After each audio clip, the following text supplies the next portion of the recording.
दो बैलों की कहानी।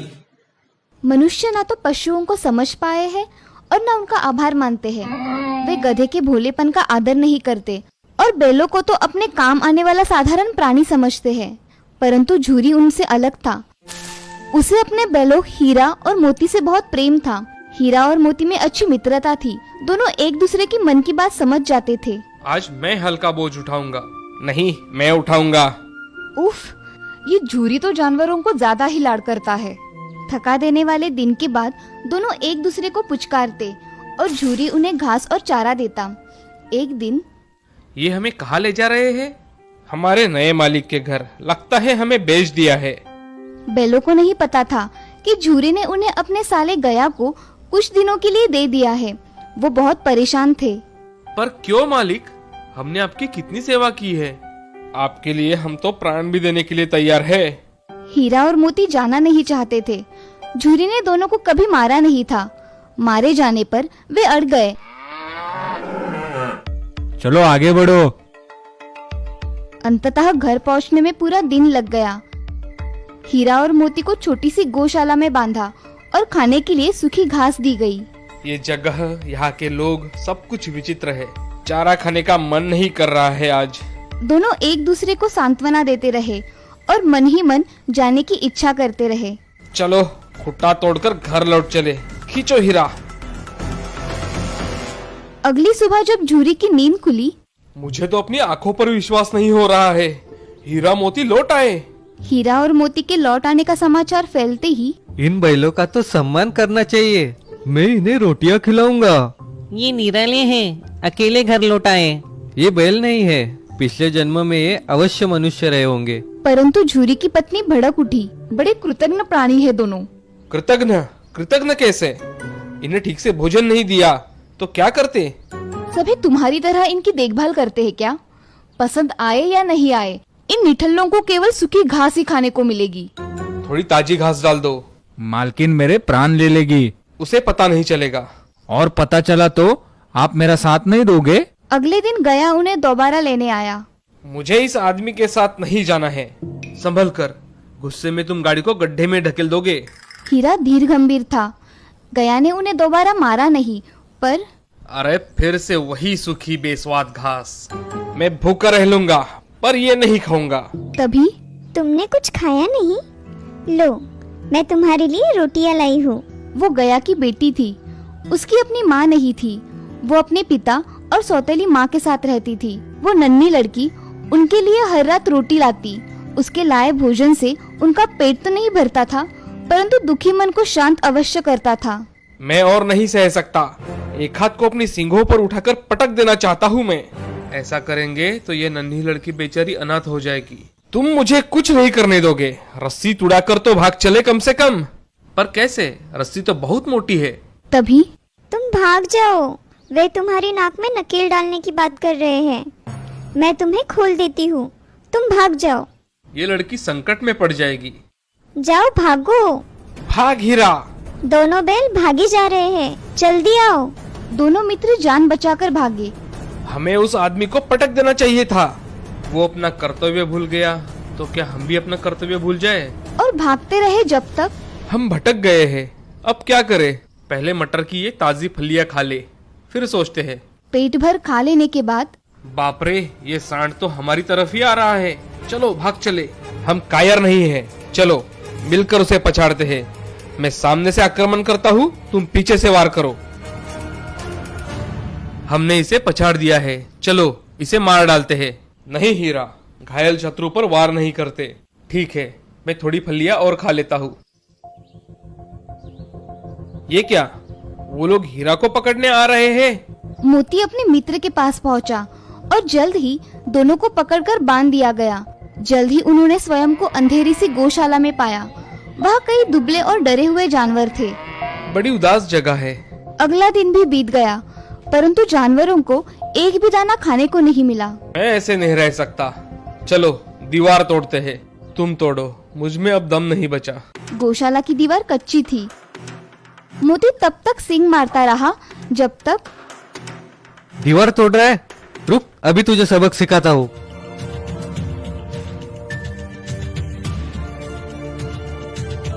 क्या फायदा हुआ, मार भी पड़ी और बांध दिए भी गए। हमारी मृत्यु निश्चित है। दीवार टूट जाती तो कुछ की जान बच पाती। सच कहते हो, मैं प्रयास करता हूँ। 2 घंटे बाद जानवरों को भागने लायक दीवार टूट गई। भाग मोती, भागने का अच्छा अवसर है। क्या तुम मुझे इतना स्वार्थी समझते हो? इतना समय साथ बिताने के बाद मैं तुम्हें छोड़कर कैसे जा सकता हूँ? हीरा के कारनामों का परिणाम अच्छा नहीं था। 1 सप्ताह बाद हमें मारा भी और भूखा भी रखा। मुझसे उठा भी नहीं जा रहा है। 1 सप्ताह से हम केवल पानी ही पी रहे हैं। तभी जानवरों की नीलामी हो रही थी। दोनों बैल बेचे जाने वाले थे। ये रहा बैलों का जोड़ा। दोनों बैल जान चुके थे कि वो आदमी उन्हें क्यों खरीद रहा है। ये तो हड्डी का ढांचा रह गया है। चलेगा, मुझे यही तो चाहिए। नीलामी हो गई। दोनों डरे हुए जानवरों को वो ले चला। हमें मार दिया जाएगा। ईश्वर हमारी रक्षा क्यों नहीं करते? एक बार वो नन्ही लड़की के रूप में आए थे। क्या अब वो नहीं आएंगे? कई घंटों तक वे चलते रहे। तभी ये सड़क जानी पहचानी लगती है। हाँ हीरा, हमें इसी रास्ते से लाया था। हम अपने घर के पास पहुंच रहे हैं। दोनों ने सिर झटकाकर रस्सी तोड़ दी और फिर बछड़ों की तरह भाग गए। ये प्रभु की कृपा है। भागो, अपनी गौशाला में चलते हैं। अरे रुक। झूरी घर के द्वार पर धूप सेक रहा था। हीरा, मोती, आ गए तुम?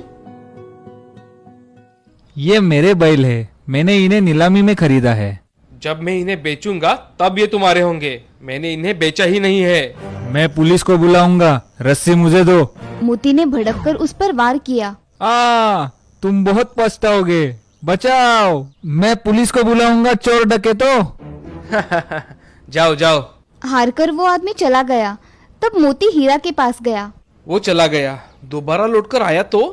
मनुष्य के लिए हमारे जीवन का कोई मूल्य नहीं है, क्योंकि हम भोले और सीधे साधे प्राणी हैं ना। दोनों बैल झूरी के पास सुरक्षित थे। वो उन पर प्यार लुटाने लगा। आओ मेरे हीरा, मेरे मोती। और उसने नांदों में खली भूसा भर दिया। हीरा, मोती, आ गए तुम। सुंदरपुर नाम के गांव में एक सुशीला नाम की औरत रहा करती थी। उसको एक बहू थी जिसका नाम था राधा। राधा को एक श्वेता नाम की बच्ची थी। उसे स्कूल में छोड़ने तथा घर के सारे काम राधा ही किया करती थी। बाजार से सामान लाना, ऐसे छोटे मोटे काम तो वो आते जाते कर लेती थी। सुशीला अचार पापड़ और दही बेचने का व्यवसाय किया करती थी। उसका लड़का सुधीर खेत में काम किया करता था। उसके यहाँ एक गाय भी थी। उसी गाय के दूध से सुशीला दही बनाती थी और बेचती थी। सुशीला का धंधा बहुत अच्छी तरह से चल रहा था। उसके यहाँ एक दिन गांव का एक आदमी आता है। वो सुशीला से, सुशीला बहन, मुझे तुमसे कुछ काम है, जरा बाहर आना। अरे रघु भाई साहब, आइए ना, इधर कैसे आना हुआ? बहन, मेरे बिटिया की शादी है तो मुझे 5 किलो अचार और 5 किलो पापड़ लगेंगे। मिलेंगे ना शादी तक? हाँ, मिल जाएंगे। दही भी अच्छा है मेरे घर का। मेहमान उंगलियां चाटते रह जाएंगे। हाँ, वो तो पता है बहन। दही में शादी के दिन लेकर जाऊंगा, ठीक है? ठीक है भाई साहब, आपके पापड़ कल ही बना के रखूंगी और अचार भी साथ में बनाकर रखूंगी। आप कल आकर लेकर जाना। ठीक है सुशीला बहन, ये लीजिए आपका एडवांस। मैं कल आकर अचार और पापड़ लेकर जाऊंगा। जी। ऐसा कहकर रघु वहाँ से चला जाता है। रघु जाते ही सुशीला काम करने लग जाती है। उसके पास अचार था मगर उसे पापड़ तैयार करने थे, वो भी एक दिन में। इसीलिए वो जल्दी जल्दी में पापड़ का आटा बनाने के लिए लग जाती है। और वो उस दिन राधा की मदद लेने की सोचती है। सुशीला राधा से, राधा। हाँ माँ जी। जरा इधर आना, मुझे ये पापड़ का आटा गूंदने में मेरी मदद करो। हाँ माँ जी, अभी आई। ऐसा कहकर राधा सुशीला के पास चली जाती है। राधा देखती है कि सुशीला पापड़ के आटे में मसाला थोड़ा कम डाल रही है। तभी राधा सुशीला से, माँ जी, पापड़ के आटे में मुझे लगता है कि मसाला थोड़ा कम हो गया है, थोड़ा और डालिए ना। अरे नहीं बहू, इतना ही ठीक है। ज्यादा डाला तो हमें वो कितने में जाएगा? मगर माँ जी, हम उसके पैसे लेते हैं, ग्राहक हमें पूरे पैसे देते हैं, तो हमें भी हमारा माल अच्छा देना चाहिए ना। अरे राधा, तू मुझे मत सिखा, मैं मेरा काम अच्छी तरह से जानती हूँ, समझी? ऐसा कहकर राधा भी आटा गूंदने के लिए बैठ जाती है और बाद में उसके साथ पापड़ बेलने बैठ जाती है। काम होने के कारण राधा उठ जाती है। सुशीला थोड़ी देर वहाँ पापड़ बेलती रहती है। सुशीला 5 किलो के पापड़ बेल लेती है और उसे सुखाने के लिए रखती है। तभी राधा सुशीला को आवाज लगाती है। माँ जी खाना तैयार है, आ जाइए। हाँ आई। सब खाना खाने बैठ जाते हैं।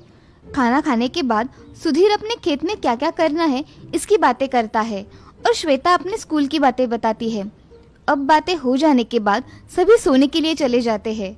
सुबह सुशीला सारे पापड़ जमा करके एक बैग में भर देती है और एक बड़ी बरनी में अचार भर देती है। तभी रघु आकर सुशीला से, सुशीला बहन, मेरे अचार और पापड़ तैयार है क्या? जी भाई साहब, आपके पापड़ और अचार तैयार है, ये लीजिए। ऐसा कहकर सुशीला रघु के हाथों में पापड़ की बैग और अचार की बरनी दे देती है। अब रघु बोलता है, बहन, शादी के दिन में 5 किलो दही लेकर जाऊंगा, आप बना के रखना। हाँ भाई साहब, मैं बना कर रखूंगी, आप किसी को भेज देना दही ले जाने के लिए। जी, ये लीजिए आपके पैसे, मैं चलता हूँ अब। जी। रघु पापड़ और अचार लेकर वहाँ से चला जाता है। इधर सुशीला पैसे देख बहुत खुश हो जाती है। उन्हें लेकर अपने कमरे में चली जाती है। वो पैसे अपने पोटली में रख देती है और दूसरे काम करने लगती है। अब सुशीला हर दिन अपना काम करके पापड़ बनाकर रखा करती थी, मगर सब में कुछ ना कुछ कम डाला करती थी। एक दिन उसके दिमाग में एक आइडिया आता है, अगर मैं लोगों को अचार नाप के थोड़ा कम दे दिया करूं तो मेरा ही फायदा है, और पापड़ में मसाला कम डाला तो मेरा ही मुनाफा और हो जाएगा। ऐसे सुशीला खुद से सोचकर मन ही मन में ठान लेती है और अगले दिन से वो आने वाले ग्राहकों को कम अचार देने लगी और दही के पैसे भी उसने बढ़ा दिए। अब रघु के घर उसने 5 किलो दही दे दिया और उसने 300 रुपए ही लिए। तभी सुशीला का बेटा सुधीर उससे, अरे माँ, आजकल गाय दूध कम दे रही है, अगर तुम्हें कुछ दूध कम पड़ रहा हो तो बाहर से खरीद लेना। अरे नहीं, फिलहाल तो चल रहा है, बाद में देखेंगे, कम पड़ा तो मैं देख लूंगी। ठीक है माँ, चलो मैं खेत में जाकर आता हूँ। ठीक है बेटा। ऐसा कहकर सुधीर खेत में चला जाता है और सुशीला सोचने लगती है कि तभी राम वहाँ दही लेने आ जाता है। चाची, मुझे 1 किलो दही चाहिए, एकदम ताजा। हाँ राम, रुको, मैं अभी लाती हूँ। ऐसा कहकर उसके हाथ के डिब्बे में सुशीला 1 किलो दही लेकर आती है। तभी उस दही को देख राम बोलता है, चाची, आजकल दही में ज्यादा पानी आ रहा है। अरे बेटा, ये गर्मी का मौसम शुरू हो गया है ना, इसीलिए दही ऐसा होता है। अच्छा चाची, ये लो पैसे, अब मैं चलता हूँ। हाँ ठीक है। सुशीला पैसे गिनती है और खुद से बोलती है, इसे कम पैसों में दही भी अच्छा चाहिए। कौन यहाँ इतनी ईमानदारी से धंधा करता है, आया मुझे सिखाने वाला। ऐसा कहकर सुशीला घर में चली जाती है। उसे सुधीर की बातें याद आती है कि दूध कम पड़ गया तो बाहर से मंगवा लेना। वो फिर से मन ही मन में सोचती है, अगर दूध कम पड़ गया तो मुझे कुछ ना कुछ करना पड़ेगा, नहीं तो मेरे ग्राहक कम हो जाएंगे। ऐसे ही दिन ब दिन सुशीला का लालच बढ़ता जा रहा था, मगर उसके बहू के नजर से ये छुपा नहीं था। सुशीला अचार कम देती थी, पापड़ में मसाला कम और अब दूध में पानी मिलाकर उसका दही लगाया करती थी। इससे ग्राहक शिकायत किया कर रहे थे। ये सब देख राधा सुशीला से बात करने की सोचती है और कुछ मन में सोचकर सुशीला के पास चली जाती है। माँ जी, आपने जो पापड़ दिए थे ना रघु चाचा की लड़की के शादी में, उसको लोग कह रहे थे कि उसमें स्वाद ही नहीं है। क्या कह रही हो बहू तुम? मैं सच कह रही हूँ माँ जी, मैंने अपने कानों से सुना है। अगर ऐसा कुछ था तो रघु मुझसे बोलने क्यों नहीं आया? माँ जी, आपसे बोलने के लिए सब डरते हैं, इसीलिए कुछ नहीं कहते, मगर इसका तो परिणाम आपके धंधे पर पड़ेगा ना। इससे तो ग्राहक कम हो जाएंगे और अच्छे पापड़ ना मिलने की वजह से लोग दूसरे लोगों से पापड़ खरीद लेंगे। इससे आपका नुकसान हो जाएगा। और आपके हाथों में तो कितना स्वाद है ना माँ जी, आप कुछ मिलावट या कम ज्यादा मत कीजिए। पहले जैसे आप बनाती थी वैसे ही बनाइए। हाँ बहू, तुम सच कह रही हो, मगर महंगाई कितनी बढ़ गई है। माँ जी, आप थोड़े वस्तु के दाम बढ़ा देंगी तो चलेगा, मगर जो भी चीज़ हमारे यहाँ से जाएगी ना, उसका स्वाद लोगों के मुंह में बैठा रहना चाहिए। हाँ बहू, मैंने ऐसा कभी सोचा ही नहीं। मैं कम मसाला डाल पापड़ का स्वाद बिगाड़ रही थी। और माँ जी, आपको दूध में भी मिलावट करने की कोई ज़रूरत नहीं है। ये सोच रहे हैं कि इस गाय का दूध अगर कम पड़ रहा है तो हम दूसरी और एक गाय ले लेंगे, इससे हमें दूध की कमी नहीं होगी। इन्होंने मुझसे आज सुबह ही कहा। बहू, तुम सच कह रही हो। अगर ऐसा हुआ तो मैं अपना काम पूरी ईमानदारी से करूंगी और मेरे पदार्थों का स्वाद भी कायम रखूंगी। आप अब पैसों को लेकर मन में कभी भी लालच नहीं लाएंगी, और मैं हूँ ही आपके साथ। हाँ, अब हम दोनों मिलकर अच्छा काम करेंगे और मुझे सही राह दिखाने के लिए तुम्हारा बहुत बहुत शुक्रिया। ऐसा कहकर सुशीला राधा के गले लग जाती है। आज राधा की वजह से सुशीला की आंखें खुल गई थी। अब उसे पता चल गया था कि उसे किस प्रकार से अपने ग्राहकों को सब बताना है और कैसे उन्हें अच्छे पदार्थ बेचने हैं। अब सुशीला के मन में लालच मिट गया था। ये देख राधा भी बहुत खुश हो जाती है। अब से सुशीला ग्राहकों को अच्छे पदार्थ देकर अपना नाम कर रही थी और लोगों के मुंह में तो जैसे उसके पदार्थों का स्वाद ही बस गया था। अब उसने बाद में बहुत नाम कमाया और ईमानदारी से अपना काम किया। इस कहानी से हमें ये सीख मिलती है कि जिंदगी में कभी भी लालच नहीं करना चाहिए। लालच से हम हमारा ही नुकसान कर लेते हैं। वो कहते हैं ना, लालच बुरी बला होती है।